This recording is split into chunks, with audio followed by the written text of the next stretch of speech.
Bom dia, pessoal. Então agora a gente vai ter uma aula um pouquinho diferente, né, do que a gente está acostumado, mas eu vou preparar esse material aqui para vocês conforme a orientação da nossa diretoria. E se vocês ainda tiverem alguma dúvida, algo para discutir, vocês vão poder entrar em contato comigo via e-mail. Vou deixar o meu e-mail para vocês no final. E aí, para que a gente não se prejudique, né? Não prejudique o andamento das nossas aulas, dado todo o contexto de pandemia que a gente tem passado, né? Então eu só vou retomar um pouquinho algumas coisas com vocês que a gente já conversou na última aula e dar continuidade na próxima matéria, tá? E depois que eu falar um pouquinho aqui para vocês, eu vou deixar também um artigo que trata um pouquinho sobre esse assunto, tá? Que é dando continuidade ao assunto da industrialização na construção, para que vocês possam ter esse momento de reflexão também de leitura sobre o assunto, tá? Então a gente está tratando sobre industrialização na construção. Então a gente conversou bastante sobre como os nossos bens são produzidos hoje, como são as indústrias de manufatura, de fabricação, tanto no ambiente automobilístico quanto no ambiente alimentício, comparando ao setor da construção civil, né, que na verdade é um setor cheio de peculiaridades, cheio de coisas diferentes, né, e por isso muitas vezes a gente acaba não se adequando à realidade dessas outras indústrias, né, como a alimentícia e a automobilística, tá? Mas, apesar de tudo isso, o que a gente enxerga é que existe essa crescente tentativa de incorporação de metodologias mais racionalizadas nas etapas de projeto e obra, isso no setor da construção civil, né? Então, para que isso seja possível, eu volto a reforçar para vocês, é necessário que nós, que somos profissionais desse segmento, que a gente se alinhe com essa tendência, né? Que a gente tenha essa percepção de que é necessário a gente entender um pouquinho mais sobre processos produtivos, né? Principalmente de uma parte mais genérica, né? Para que a gente consiga adaptar ao setor da construção civil, né? Então, tudo isso por quê? Porque a gente precisa sair dessa inércia dessa coisa artesanal, né? Já deu o que tinha que dar, a gente já não tem mais as condições de trabalho é, que são passíveis de aceitação, né? A gente tem ainda um ambiente muito perigoso, um ambiente muito pesado, e isso não faz bem para a saúde física do nosso trabalhador, isso não faz bem para a saúde econômica das nossas empresas, né? Então, das nossas construtoras. Então, já passou da hora da gente adquirir essa competência, né? Que está muito ligada à gestão. Então, o engenheiro que hoje tem domínio da gestão, ele acaba saindo à frente no mercado de trabalho. Então, aí agora só relembrando um pouquinho, né, que a gente discutiu, como que a gente pode ir em busca, né, de entender melhor e de saber de onde tirar essa informação. Então, um grande exemplo que a gente tem são as nossas feiras de construção, que lá são demonstradas muitas tecnologias novas, tecnologias racionalizadas, né, pensando nessa ideia da industrialização da construção, né, pensando na ideia de automação, certo? Então, isso é uma oportunidade que a gente tem e que muitas vezes a gente não olha com bons olhos, né? É claro que lá, quando a gente frequenta uma feira, as empresas elas vão entrar com o comercial delas, com o marketing delas e tudo mais, mas a gente consegue extrair boas práticas, a gente consegue extrair bons networkings nesses locais, tá? E para que a gente possa conseguir melhorar as nossas obras, né? Então, a partir da adoção de modelos mais industrializados na construção civil, certo? E esses modelos, eles estão ligados a sistemas construtivos que são racionalizados e industrializados, né? Que entra na nossa discussão sobre aquilo que a gente falou, sobre o que é racionalização, o que é industrialização, certo? E existe, nesses sistemas construtivos, um apelo pela sustentabilidade. Tá? Essa sustentabilidade ela é uma palavra-chave para nós. Porque quando a gente pensa em sustentabilidade, a gente está pensando em economia, a gente está pensando em meio ambiente, certo? Economia de um modo geral, tá? Então, não só economia de dinheiro, mas economia num modo geral. Então, quando a gente aciona, né, estratégias para melhorar a sustentabilidade do nosso trabalho, a gente está trabalhando dentro da racionalização dos processos construtivos, certo? Então, a partir disso, então, quando eu tenho esse pensamento, quando eu tenho essa mentalidade, são inadmissíveis desperdícios de recursos, retrabalho, poluição, descaso com o trabalhador. Então, tudo isso acaba fazendo com que eu tenha uma quebra de paradigma e eu comece a perceber. É quase que um estalar, né? É um estalo que a gente tem, um despertar para coisas que a gente não enxergava antes, certo? Então, aquilo que era aceitável num sistema construtivo um sistema construtivo convencional, agora já não é mais aceitável, porque a gente está buscando essa racionalização e essa industrialização da construção civil, certo? Justamente por quê? Porque a construção civil, ela sempre foi a vilã, né? Ela sempre foi o processo, e ainda é, né? A indústria que mais destrói o meio ambiente, a indústria que mais prejudica, né, a qualidade de vida dos seres humanos, apesar de ser extremamente assim necessária, certo? Mas a gente pode fazer diferente, né? Esse é o apelo que a gente tem. Então, a implementação de técnicas mais alinhadas à sustentabilidade, ela é crescente hoje em dia, certo? Então, uma das coisas que são comuns para que a gente consiga atingir isso é a substituição do trabalho manual por um trabalho que seja mais automatizado. A intenção não é substituir o trabalhador, simplesmente para substituir o trabalhador. A intenção é substituir o trabalho manual para melhorar a condição do trabalho do cara que está lá no dia a dia, certo? A adoção de materiais controlados e sistemas pré-fabricados, métodos baseados em montagem, maior capacitação da mão de obra, tudo isso são estratégias de um bom gestor para ele conseguir inserir todas aqueles adjetivos ligados à racionalização na obra, certo? Se eu não fizer, se eu não trabalhar para isso, dificilmente eu vou conseguir racionalizar a minha obra de forma geral. Às vezes eu vou conseguir pontualmente melhorar, mas isso não vai ter efeitos quando eu olhar no geral. E aí não adianta nada esse tipo de situação, certo? Então, na racionalização há um uso mais eficiente dos recursos e as tarefas são otimizadas, com a redução do tempo por meio da organização, planejamento, continuidade executiva e eficiência no canteiro de obras, certo? Então, esse também é um conceito de racionalização que é também bem usado assim na comunidade acadêmica. Por quê? Porque ele traz essa coisa da necessidade de organização e planejamento, tá? Quando eu penso em organização e planejamento, eu estou pensando em gestão, tá? E quando eu tenho uma boa gestão, a eficiência no canteiro de obras é muito maior, justamente porque eu consigo ter ali uma continuidade executiva, não só no sentido de não parar, mas no sentido também de melhorar continuamente, certo? Isso é muito importante para nós. E aí eu pergunto para vocês, qual a importância do investimento em pesquisa científica e criação de novas tecnologias? Como essa prática pode impulsionar as mudanças necessárias ao desenvolvimento sustentável? Então a gente sabe, eu mesmo acabo fazendo parte, quando a gente vai para a área acadêmica, a gente faz parte da comunidade científica, né?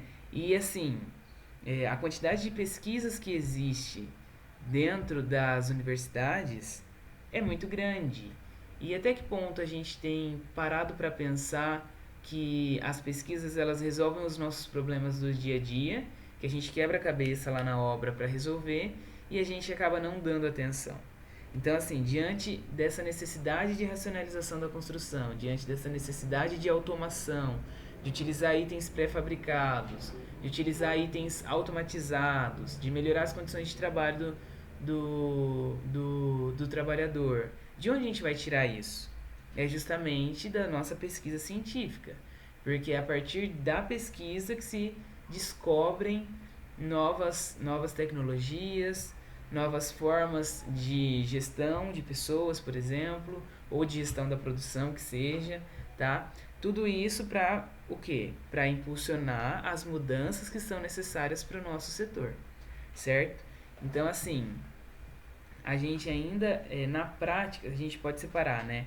A pesquisa e a prática, que é o mercado de trabalho, né? Então, a pesquisa seriam aquelas pessoas que estão lá, os cientistas que estão dentro das universidades, fazendo estudos de caso, fazendo pesquisas, revisões bibliográficas, e o mercado de trabalho seriam os engenheiros que estão na prática, né? Então, ainda existe um distanciamento muito grande.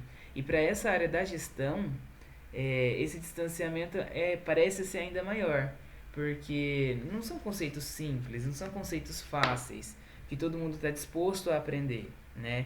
Então vocês vão perceber assim até na nossa discussão daqui para frente, nessa aula, que não é muito simples, sabe, entender esse conceito. Porém, a partir do momento que a gente entende, a gente começa a ter aquele despertar que eu falei para vocês lá atrás, né? Eu começo a observar que alguma coisa pode ser feita para não ter retrabalho.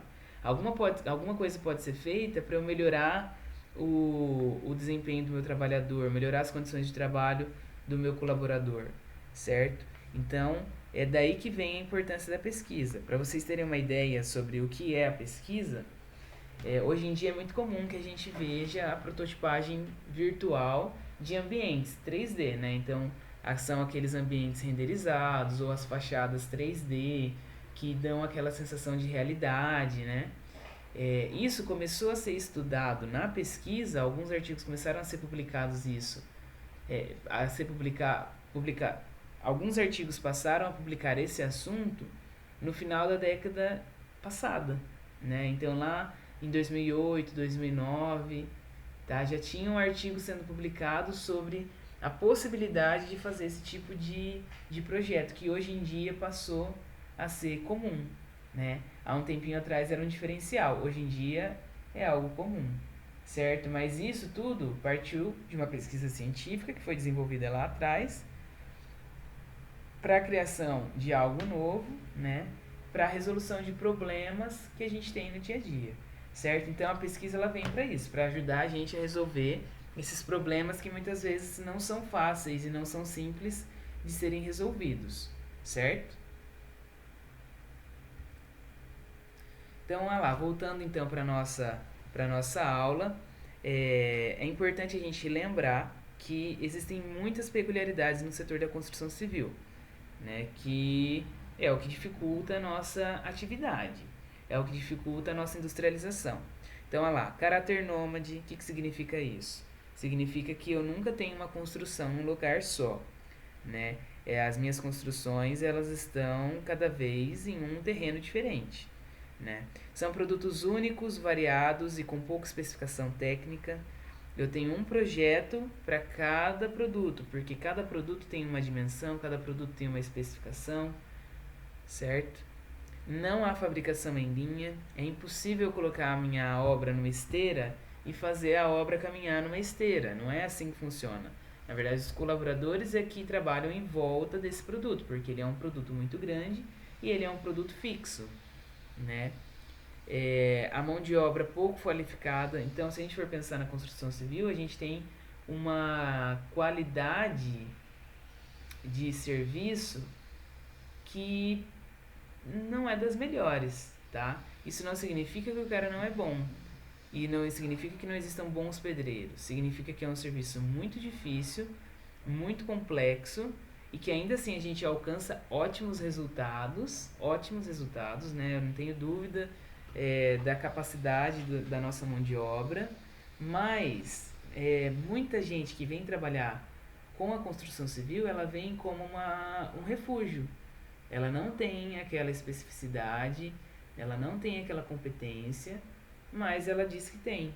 E a gente acaba absorvendo porque a gente precisa de mão de obra, certo? Então aqueles colaboradores, aqueles pedreiros que se destacam, a gente acaba contando com eles para depois se tornarem um encarregado, se tornarem um mestre de obras, porque é a minoria. Então, assim, até um incentivo para que haja essa qualificação da mão de obra, ela é um diferencial enorme para nós da construção civil, né? Porque não são serviços simplesmente repetitivos, né?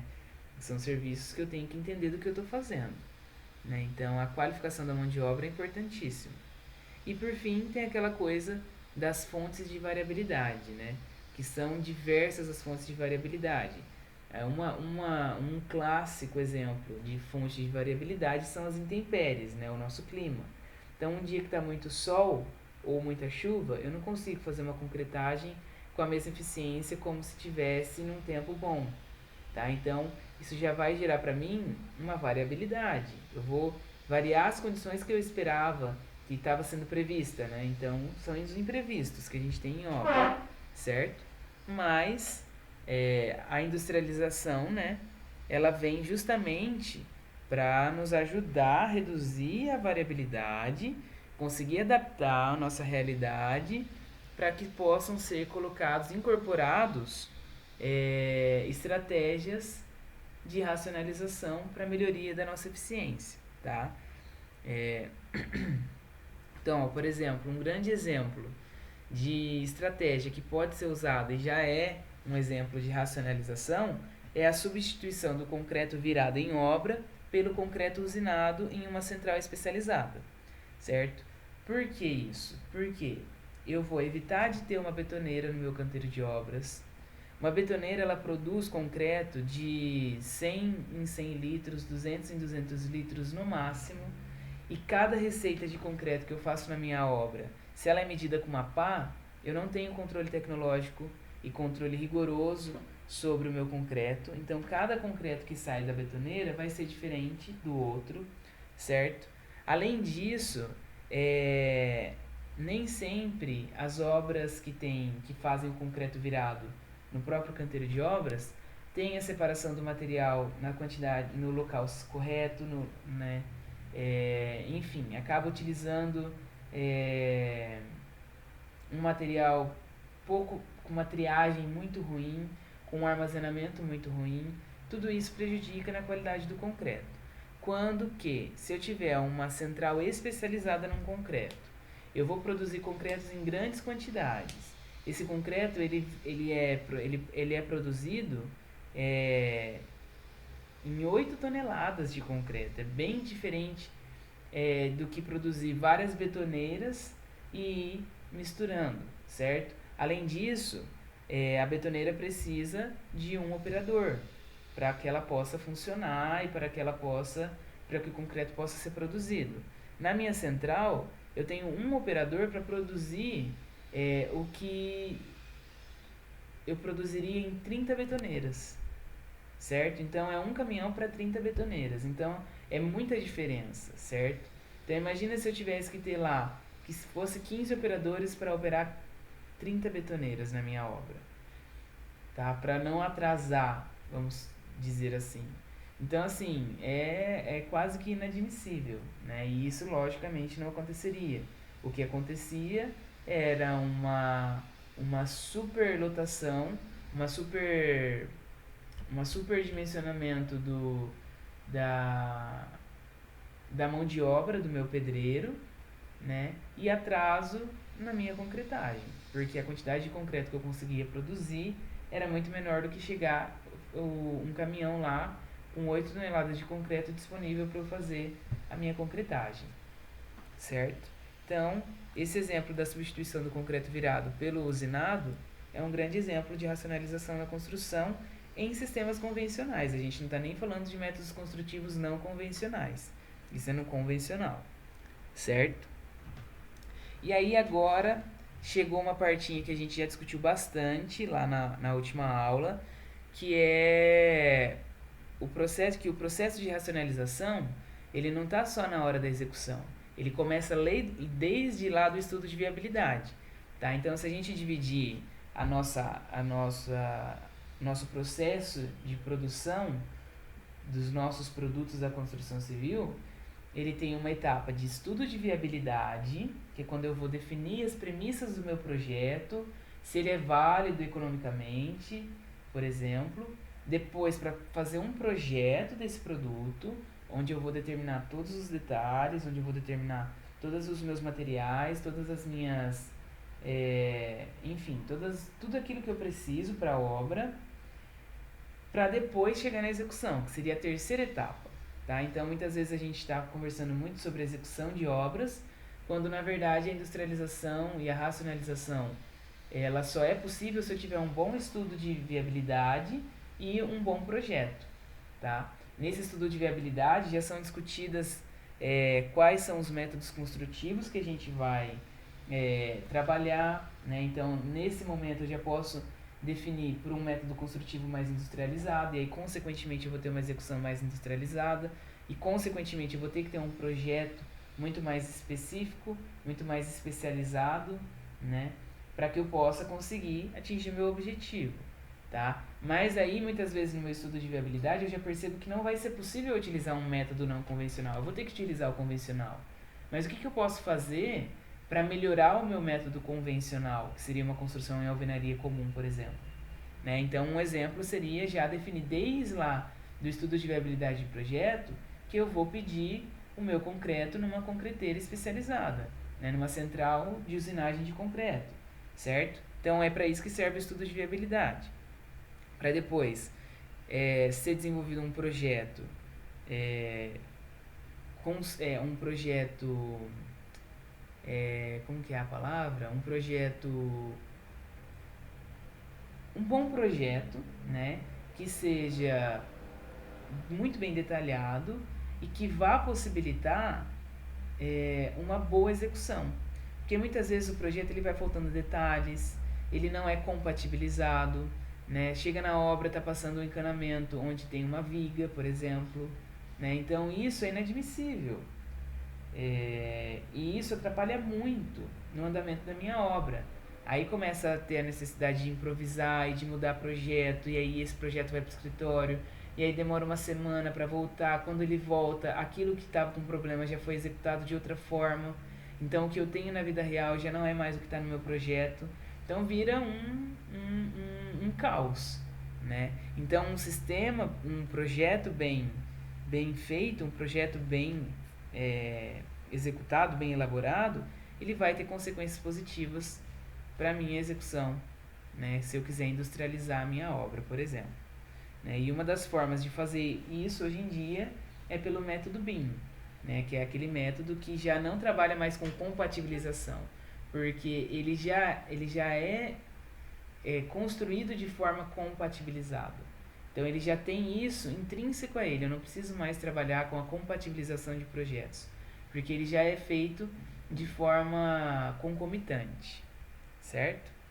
E para isso o projetista ele tem que ser bom, ele tem que conhecer de execução, né? Então assim, ele não pode estar cego, porque ele tem que pensar na facilidade de execução do que foi proposto, ele tem que pensar no planejamento das etapas envolvidas, né? Ele tem que pensar na logística do canteiro de obra, certo? Ele tem que pensar em tudo isso, tá bom? Mas isso a gente já discutiu bastante na outra aula. Para que a gente tenha, então, um bom processo produtivo, então a gente tem que ter um bom projeto e um bom estudo de viabilidade, tá? Aí tudo vai chegar com menos transtorno na minha obra, né? Então a onda ela vai ser mais leve, né? Ela não vai ser um tsunami, porque tem obra que é um verdadeiro tsunami, né? De improvisação, de caos, de tudo. E não é assim que é o ideal, certo? Mas então vamos lá. Falando então um pouco sobre a produção,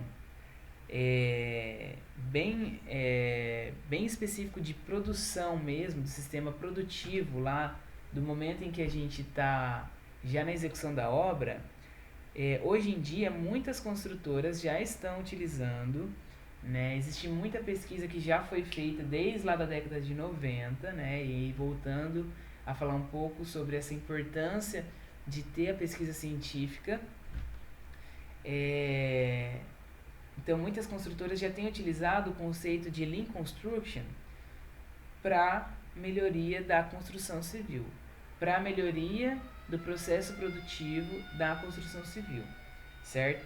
O Lean Construction, ele foi baseado, né, ele foi construído a partir de uma filosofia japonesa que é o Lean Production, certo? Então, a gente traduz esse conceito como produção enxuta ou construção enxuta, né? Se eu estiver falando sobre Lean Production, eu estou falando de produção enxuta, e aí eu estou falando de outras indústrias, da indústria automobilística, da indústria alimentícia, enfim, das que já utilizam a industrialização desde lá da Revolução Industrial, né?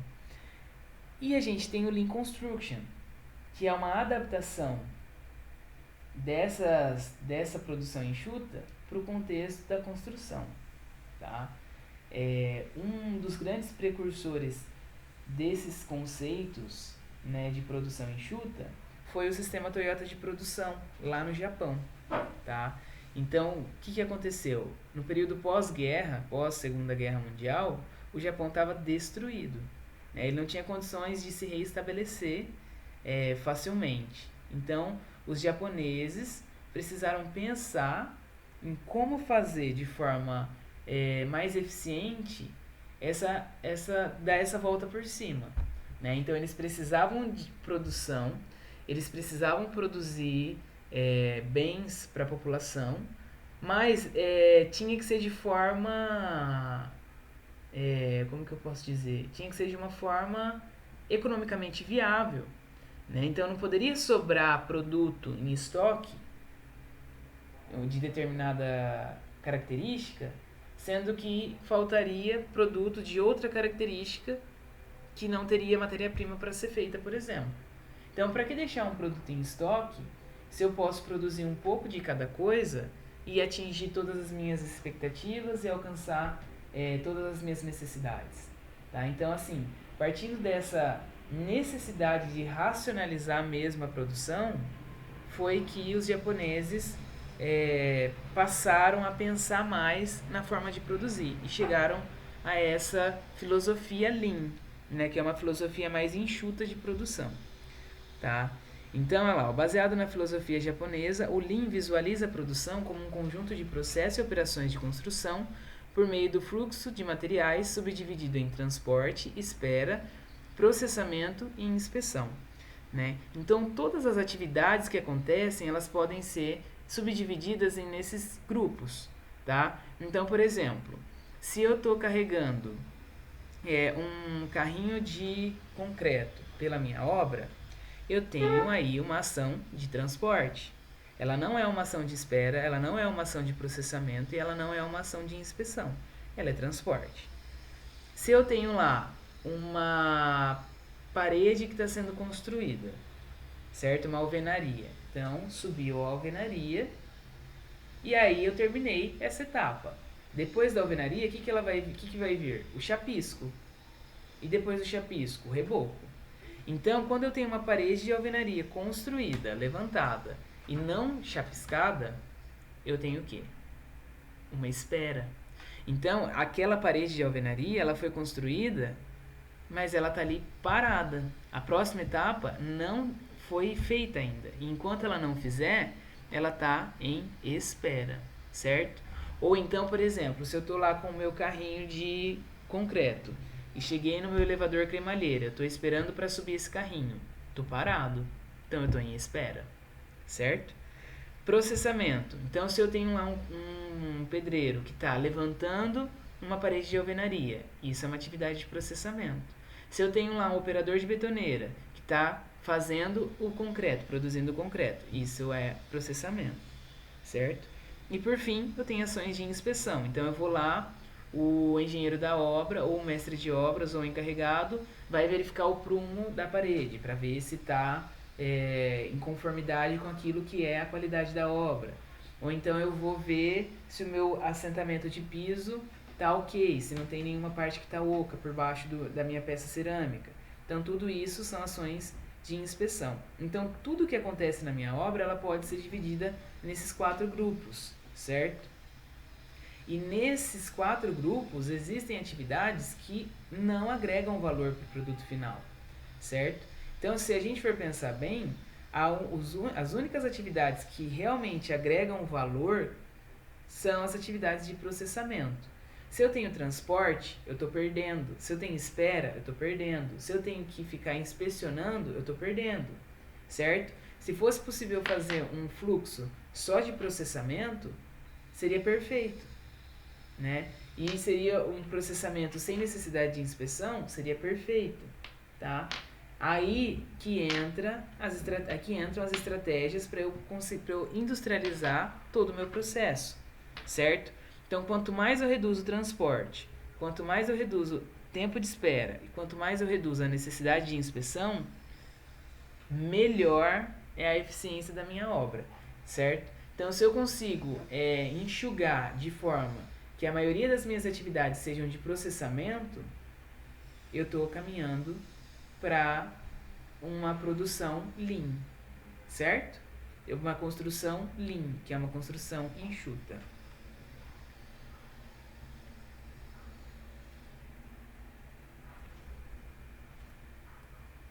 Certo? E para que isso seja possível, existem alguns princípios básicos que são adotados pela construção enxuta, tá?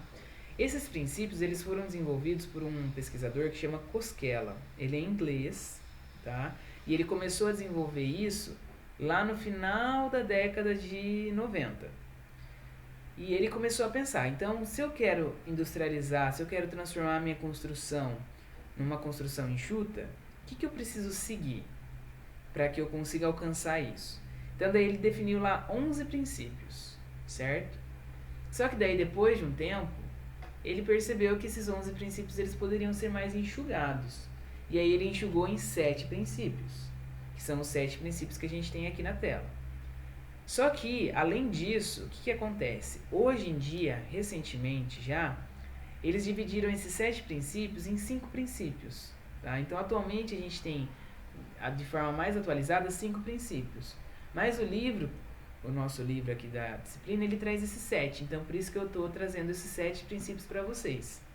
E assim, eles não estão errados, na verdade, eles estão corretos. Eles só foram reformulados, tá? Mas se a gente discutir esses 7 princípios, a gente está discutindo como alcançar a construção enxuta de qualquer forma, certo? Então, olha lá, ó. A gente vai discutir um por um de forma mais detalhada nos próximos slides. Então, vamos começar a discutir eles. Então, olha lá, o primeiro princípio é a redução de atividades que não agregam valor. Então, é aquilo que a gente já comentou como princípio básico do Lean. Se eu tenho lá transporte, espera e inspeção, eu tenho atividades que não agregam valor. Então, se eu caminho para a redução dessas atividades, eu nunca vou conseguir tirar tudo, tá, pessoal? É impossível. Mas eu tenho como sempre tentar enxugar. Então, se eu penso em estratégia para reduzir o meu transporte, então, beleza, eu estou caminhando para uma construção Lean, certo? Então, olha lá, buscando-se melhoria na eficiência do processo. Por meio da representação do fluxo das etapas, fica mais fácil visualizar todas as etapas e detectar aquelas que agregam valor e minimizar as demais. Tá? Então, o que o pessoal faz? Faz um fluxo do meu... um fluxo da minha produção, certo? Então, quando o meu bloco chega na obra, ele existe um fluxo, certo? Que ele vai percorrer na minha obra. Se eu consigo observar esse fluxo e reduzir o transporte desse material na minha obra, eu já estou reduzindo uma atividade que não agrega valor. Então, em vez de eu colocar esse bloco, alocar ele em qualquer lugar, talvez na hora que ele for entregue na minha obra, eu já vou alocar ele em locais específicos para reduzir a necessidade de transporte, certo? Então, é nesse sentido. Segundo princípio, consideração das necessidades do cliente para aumentar o valor do produto. Então, nesse caso, o cliente tanto pode ser o cliente final, que paga pelo produto, ou o cliente interno, que é intermediário do processo. Então, se eu tenho, por exemplo, a etapa de alvenaria acontecendo, e aí eu mudo essa etapa de alvenaria, aliás, depois dessa etapa de alvenaria vai vir a etapa de reboco. Se eu deixo essa alvenaria fora de prumo, o reboco vai ter que consertar. Então, eu não atingi uma necessidade desse meu cliente interno, né? Da mesma forma, por exemplo, se eu entrego uma residência, por exemplo, sem atingir as necessidades básicas do meu cliente, né? Por exemplo, eu coloco uma janela que ela não abre e fecha de forma fluida. Ela trava na hora de abrir e fechar. Ou seja, estou perdendo valor, certo? Para o meu cliente. O terceiro é a redução da variabilidade, que é justamente fazer com que coisas que possam atrapalhar ou gerar improviso dentro da minha obra, elas possam ser evitadas, certo? Então, esse princípio tende a contribuir com a satisfação do cliente na medida em que reduz significativamente erros. Isso porque a variabilidade leva a maiores interrupções no fluxo do processo, retrabalhos e não aceitação do produto. Então, se eu reduzo a minha variabilidade, consequentemente eu tenho uma melhoria do fluxo do meu processo, e ao ter um fluxo fluido, eu tenho menos chances de errar e melhorar a qualidade, certo? Mas a ideia aqui é fazer o quê? Reduzir a variabilidade. Então, se eu tenho uma fonte de variabilidade, se eu sei que ali vai ter que acontecer um improviso, e eu, ao reduzir a minha necessidade de improviso, eu estou reduzindo a minha variabilidade na obra, tá? O quarto princípio é a redução do tempo de ciclo. O que seria o tempo de ciclo? É o tempo que eu demoro para construir uma casa, por exemplo. Então, se eu demoro 6 meses para construir uma casa, e aí eu consigo ter estratégias que façam com que eu construa ela em 4 meses, então eu estou reduzindo meu tempo de ciclo, tá? Então, aí que entra. Se eu tenho uma estratégia, ela é pontual e ela não reduz o meu tempo de ciclo, então ela não reduz o meu tempo final de obra, o que adianta? Não adianta nada. Né? Pontualmente ela vai melhorar. Mas se eu olhar no macro, eu continuo construindo a minha casa em 6 meses. Ela não está sendo construída em 4 meses, porque eu fiz determinada ação. Então essa ação, que não reduz o tempo de ciclo, não é válida. Depois tem a simplificação do processo pela redução de suas partes. Então, se eu consigo reduzir as minhas etapas de obra, através de uma decisão de um método construtivo diferenciado, por exemplo, eu também tenho uma construção mais enxuta. Então, por exemplo, se eu for fazer as minhas vedações internas em drywall, que é aquela parede seca, substituindo a alvenaria comum, olha a quantidade de etapa que eu estou reduzindo, certo? Eu estou incluindo uma, mas eu estou tirando uma etapa de reboco, eu estou tirando a etapa de massa corrida, eu estou tirando a etapa de demarcação da alvenaria, certo? A própria levantamento da alvenaria. Estou tirando a etapa de produção de argamassa para fazer reboco, argamassa de assentamento. Então, assim, eu simplifico o meu processo, tá? Então, qualquer ação de simplificação, ela também pode ser considerada Lean, certo? Então, olha lá, uma maneira de simplificar o processo construtivo de uma edificação se dá com o emprego de elementos pré-fabricados, para que eles não precisem ser produzidos na obra. Então, quando eu faço verga e contra-verga pré-fabricada, e eu só vou lá e coloco, ao invés de concretar no próprio local, eu estou simplificando o processo, certo? Se eu utilizo elementos estruturais pré-fabricados e só encaixo na minha obra, eu estou simplificando o meu processo, certo? Olha lá, o uso de argamassas industrializadas em ensacadas evita a estocagem dos componentes de argamassa e a sua consequente necessidade de controle, além do trabalho de dosagem e conferência desse material. Então, eu estou simplificando o meu processo. Qualquer ação de simplificação é ação Lean. Tá? Maior flexibilidade no produto final. Então, quando o autor traz essa flexibilidade, ele explica que a flexibilização ela é interessante quando aplicada nos momentos finais da produção e pode ser alcançada com o uso de mão de obra polivalente, mantendo-se, contudo, eficiência e produtividade. Então, por exemplo, se eu utilizo um pedreiro que ele tem diversas especialidades, eu posso tirar ele de um serviço e colocar ele em outro serviço, caso seja necessário, e eu não vou ter perda nenhuma. Tá? Então, a polivalência, ela quer dizer isso. O cara é bom para mais de um tipo de serviço. Ele é tão bom para subir a alvenaria quanto para fazer um acabamento de piso, certo? Então, significa que quando ele termina o serviço de alvenaria dele, ele tem um outro lugar para se encaixar, certo? E é assim, e não é simplesmente se encaixar e ser colocado lá. Ele é bom naquilo e por isso ele está sendo colocado lá, tá? Então, ou então, por exemplo, eu tenho uma equipe e aí do nada essa equipe resolve não vir mais trabalhar. E aí eu tenho uma equipe, eu não tenho uma equipe flexível. O que eu vou ter que fazer? Treinar alguém para poder colocar naquela função. Agora, se eu já tenho uma equipe polivalente, eu consigo facilmente transferir ela para outra posição. Então, isso é a flexibilização, certo? E, por fim, transparência no processo. Então, isso é para facilitar a detecção de erros, aumentar o acesso à informação e o envolvimento da equipe. Então, o que seria essa transparência? É quando eu bato o olho e eu percebo que tem alguma coisa errada, certo?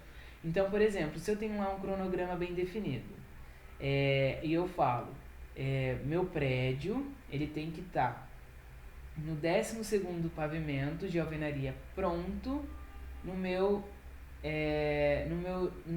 dia 200 de obra.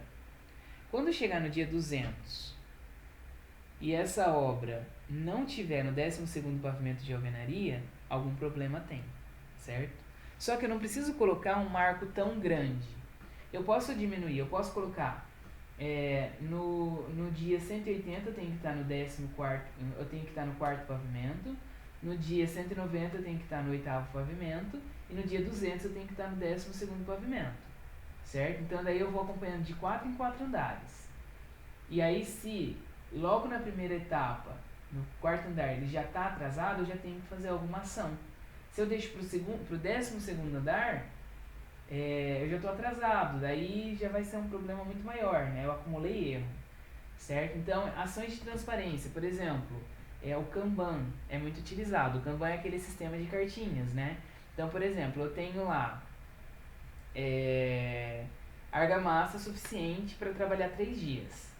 Então, eu deixo um cartão verde. Aí, quando eu tenho argamassa para trabalhar só um dia, eu deixo um cartão amarelo. E aí, o cara que é responsável por trazer a argamassa para o canteiro de obras ou para o local onde ela vai ser utilizada, ele vai perceber que ele vai ter que trazer mais argamassa. Porque se ele não preparar já sacos de argamassa para substituir, o cara vai chegar no cartão vermelho e talvez ele vá ter quantidade suficiente para trabalhar só uma tarde. E se acabar a argamassa, ele fica parado. Se a pessoa está parada, é tempo de espera. E aí eu já estou perdendo valor da minha obra, certo? Porque eu tenho atividades que não agregam valor. Então aí esse cartão verde, vermelho e amarelo, ele serve para dar essa transparência. Eu bato o olho, eu sei o que está acontecendo, né? Se eu chego num lugar e tá todo mundo com um cartãozinho amarelo, tem alguma coisa acontecendo, certo? Então, assim, isso é a transparência. Então, pessoal, vocês perceberam que se eu trabalhar com esses 7 princípios aqui, ó, e conseguir trazer estratégias que são diferenciadas e que me levem a alcançar esses 7 objetivos, eu estou trabalhando por uma construção lean, né? Uma construção enxuta, que essa é a ideia principal para nós de industrialização e racionalização. Então, se eu quero saber se eu estou industrializando ou racionalizando, eu tenho que ir em busca de ter uma construção mais enxuta. Para ter uma construção mais enxuta, basta prestar atenção nesses 7 princípios aqui. Se eu estou conseguindo atingir com alguma estratégia 2 ou 3 desses princípios, eu já posso saber que eu estou no caminho certo, tá? Mas o ideal é fazer uma estratégia e essa estratégia atingir todos os objetivos da construção enxuta, certo? Porque daí eu estou olhando de forma macro e não só de forma pontual, tá? Então, pessoal, para a aula de hoje é isso, tá? Eu vou agora passar para vocês mais um artigo para leitura que fala sobre isso, certo? Eu vou deixar postado no AVA, vou ver se eu mando também por e-mail para vocês e durante essa semana eu já vou postando outras aulas referentes à aula que vem, certo? Então, uma boa semana para vocês. Qualquer dúvida é só me mandar um e-mail que eu respondo para vocês, certo? Lembrando que o meu e-mail é rodrigocruz00@gmail.com, ok? Até mais, pessoal!